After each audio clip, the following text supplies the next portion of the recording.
Hi guys, welcome back to Rona Garage. Today we are going to be working on my son's Power Wheel. It is like a best choice. It was like a $159 Power Wheel off of Amazon. We got this for him for his first birthday actually. He's coming on 17 months now. I think it's time that we go ahead and give this thing a little bit more juice. Get him rolling down the sidewalk a little bit faster, chasing after the dog. This one's actually controlled by a remote control car, which is actually pretty cool because he still quite hasn't learned how to drive it yet. But we got a couple different things that we're going to add in here. So we've got this motor controller right here. What this is going to do is it's going to allow us to basically control how much voltage we're putting to the motor. So we can turn it up a little bit, see how it holds that kind of voltage before we figure out if we're going to wipe out some drive motors and stuff like that beforehand. So what we're going to do is we're going to get started on that. I'm going to go ahead and pull the seat off of this thing. We're going to get access to the main battery. I've also got a Milwaukee power mount right here that we're going to try and find somewhere to mount that up. And then I've got two 5 amp hour M18 batteries for him. One of the biggest things that made me decide to do this was, one, we needed a little bit more power, and two, the other side of it too was that, you know, these Power Wheels, I think they need like 12 hours to charge, which is a little bit insane in my opinion. So I figured we'd go ahead and we'd hook my boy up with some Milwaukee batteries. I can slap them on the charger. I've always got some on charge from all my power tools and stuff like that. So at the very least, if we forget to charge it one night, he can still go out and ride it. So, all right, so we've got this thing up on its side. I just figured it'd be a little bit easier to film it this way. And we're sitting on top of my workbench here, so I don't want to be reaching over a bunch of stuff. So just got 2 screws that hold the bottom seat in here. Nothing too crazy. I know it's ironic I say I got Milwaukee stuff for all my Milwaukee tools, and here I am using Ryobi, but I've just got some Ryobi tools for around the house and stuff. Didn't feel like going out to my work van to get access to the rest of the stuff. So just got a power and a ground here on the battery, it looks like. Some hot glue on this stuff. Let's see if we can pull these terminals off. Might struggle with that a little bit, but go ahead and start with taking this bracket loose for the battery.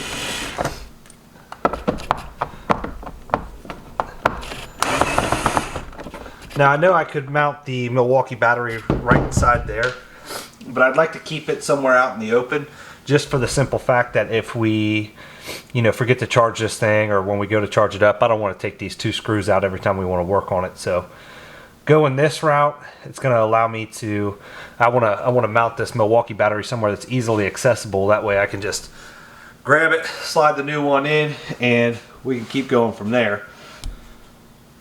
Alright guys, so what we did here is I just went ahead and cut that hot glue back, which lets me go ahead and disconnect this battery here. Nothing really wrong with this battery, so I probably will hang on to it, just for the simple fact that if we ever do want to go back to the stock battery, highly unlikely, we have it in the event of that. So now that that battery's out, we can go ahead and start looking for a position to mount this sensor, looking for a position to go ahead and mount the battery retainer. That way we know how much wire to run and everything like that. So I'm gonna flip this thing upside down, look for a couple spots real quick, see where it's gonna be a good location, easy access, swap batteries out and stuff. Alright guys, so I think I found a pretty solid position that we're gonna mount this stuff on. Right back here in this back corner, there's just some plastic paneling, nothing behind it. Looks like it's gonna be a pretty solid spot. So if we mount this battery mount right there, we can swap our batteries in. It sits lower than the rear axle, so it's not going to drag on anything, and it'll be a quick, easy change. Just reach right underneath the trunk area of this thing and swap that out. So we'll go ahead and mount this up real quick. And it gives me a nice little convenient spot that I can run my wires right through here where the battery tray went, and we'll have all of our stuff right there, which should make this thing go pretty quick. I've just got some multi-purpose construction screws. We're going to give these a shot. They're 3/4 inch. We'll shove these through there. I was looking around, I don't have any nuts and bolts, but I will be going to Home Depot tonight, so if this stuff doesn't hold up, it'll be real quick, easy swap out, no big deal there. So, looks like we'll position him right about there. I would imagine these would bite into it enough, but with him driving around the backyard and stuff, it may bump around and want to pull this thing off there. So hopefully not, but like I said, we'll see. That feels pretty sturdy as it is right there.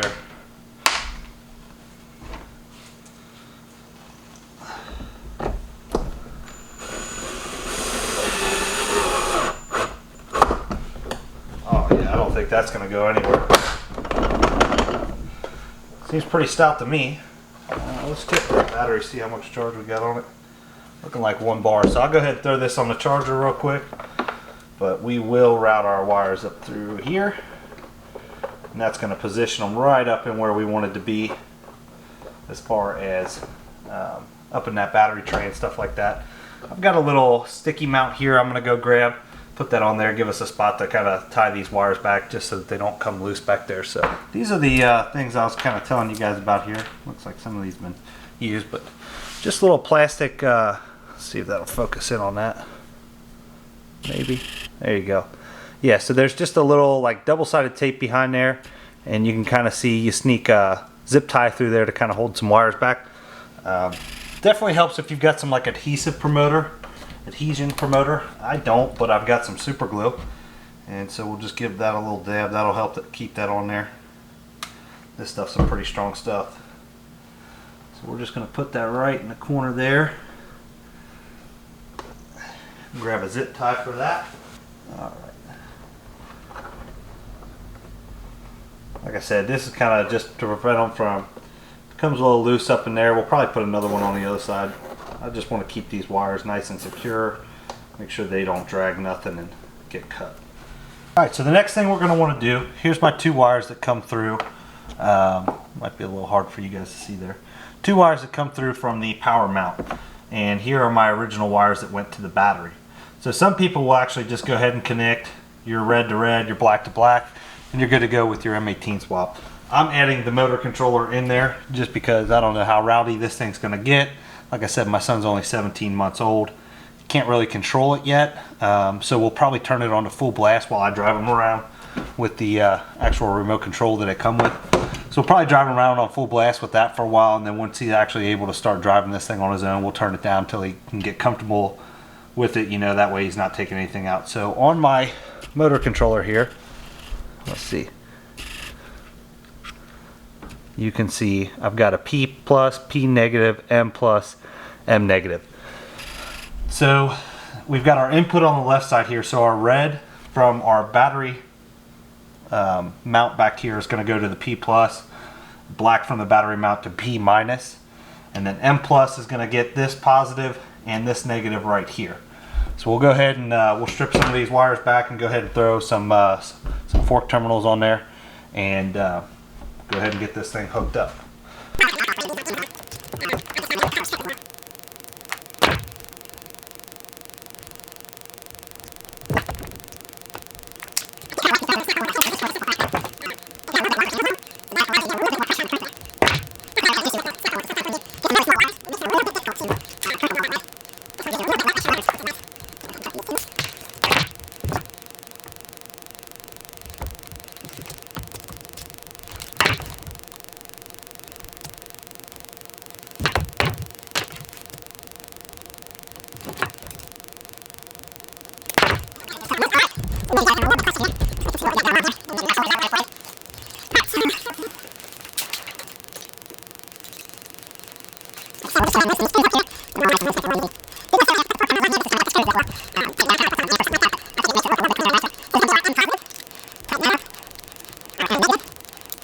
Didn't necessarily have to put the fork terminals on here. This has kind of got the screws that will tighten down, kind of like what's on an amp or something like that, but I think it makes it look a little bit cleaner and nicer. So this is going to be our M positive. Tighten that up. Our M negative.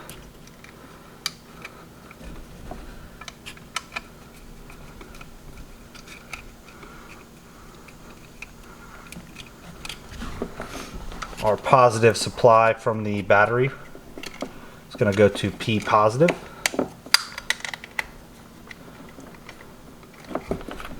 And our negative from the battery is going to go to P negative.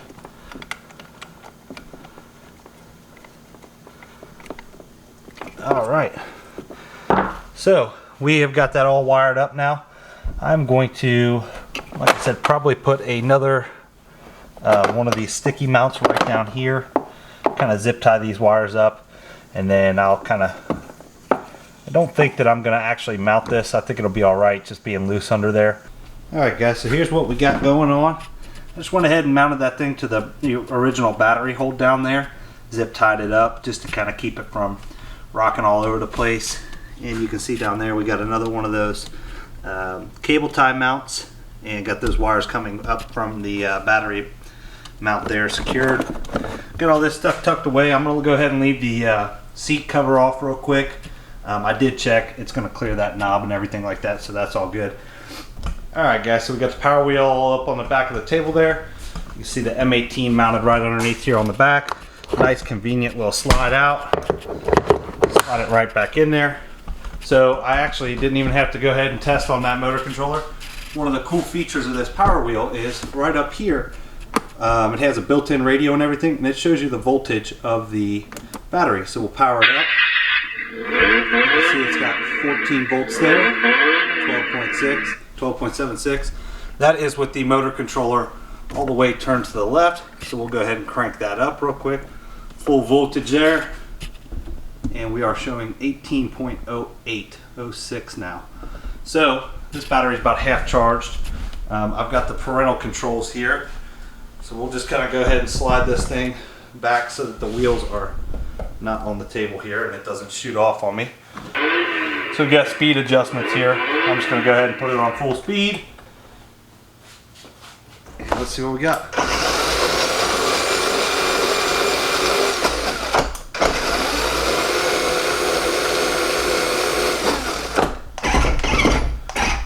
Not as impressive as I thought. To be honest with you. Of course, I haven't seen it on the ground with my boy riding around in it. This thing was pretty slow to begin with. But we'll go ahead and set it down here on the ground and kind of see what we got here. Oh, never mind. That's pretty impressive.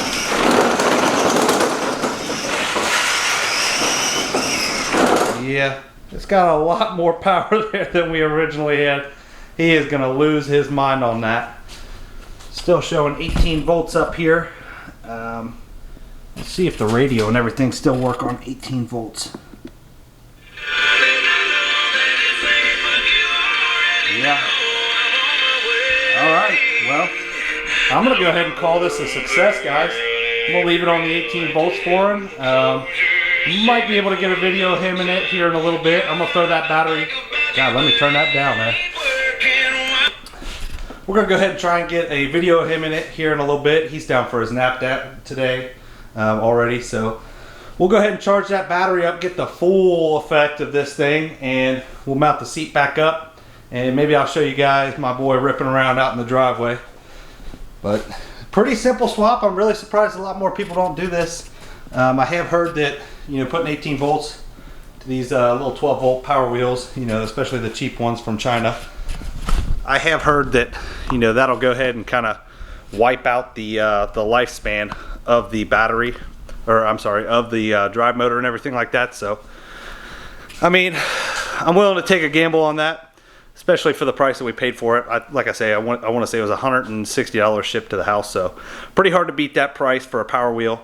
If we do go ahead and burn it up, we've still got the 18 volt batteries. We'll throw them in a drill, chuck them in that or something until we go ahead and get a different one.